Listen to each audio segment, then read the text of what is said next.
Вече на родна земя, далеч от непалските пътища и от величието на хималайските върхове, се срещаме с Васил Тодев. Съвсем скоро той и спътниците му Христо и Станислав се върнаха от двумесечното си пътешествие из Хималайте. Нашият екип ги изпрати ден преди началото на това приключение, а сега тримата ни канят на изложба с кадри от обиколката. Първоначалната ни идея беше да имаме някакъв план, който да ни води в някаква посока, без да сме обременени от това да го спазваме конкретно. И така се и получиха нещата, защото просто когато отидохме там на място, видяхме действителността, получихме повече конкретна информация за местата, които планирахме да посетим. И там променихме нещата, посоката на движение, местата, които ще посетим с колела, местата, които ще посетим пеш. Просто съобразяхме се с условията на място. Макар и момчетата да тръгнаха от България с известни притеснения за метеорологичните условия, дори времето им подаде ръка. Периода, в който отидохме, той вече така излиза малко извън перфектния период за посещение, но това пък беше много хубаво, защото не беше претоварено с хора и туристи. И от друга страна, наистина имахме много ясно, стабилно време и просто така от време на време облачета в небето за динамика, но наистина една капка дъжд не е капнала върху нас, нито пък сняг, което е много интересно човек, като си помисли за Хималаите и за височини около 4-5 хиляди метра. Съвсем нормално е да мисли, че там би трябвало да вали сняг. Така се случи, че нас не ни валя сняг. Пътешествениците са успяли да уловят лицата на много от хората, които са срещнали по пътя си, както и някои от характерните навици на местните жители. Срещнахме наистина много хора.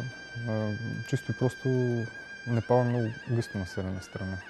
И пътувайки човек, особено по този начин, когато не се изолира от външния свят, пътувайки с кола или автобус или някакво друго превозно средство, той неминуемо контактува и се среща с хора. За съжаление, нашите контакти не бяха, Бог знае колко пълноценни, по две причини.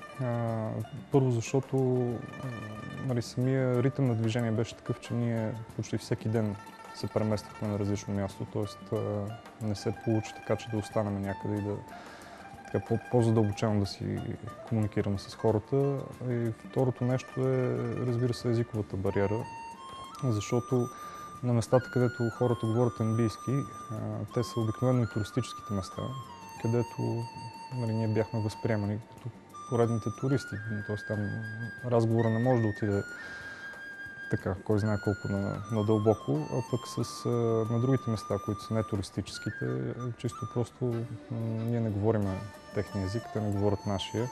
Общата дължина на избрания маршрут е около 1500 км, при средна надморска височина 2000 метра. Тримата изминават част от него, използвайки комбинация от планинско колоездене и пешеходен туризъм. Отслабнахме. Това е нещо съвсем нормално за този тип пътешествие. Сега аз лично не съм се мерил, но предполагам, че е около 10 кг по-малко. Но в крайна сметка бях достигнал една много оптимална форма, в която се чувствах добре. Всъщност бях там и успях да изчистя излишните килограми, които тук се натрупват неминуемо.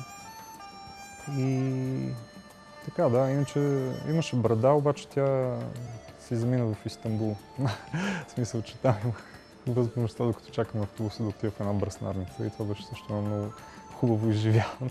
След екстремното и вълнуващо преживяване, пътешествениците ще си дадат кратка почивка. Но Васил ни подсказа, че мечтае да прекоси Сахара.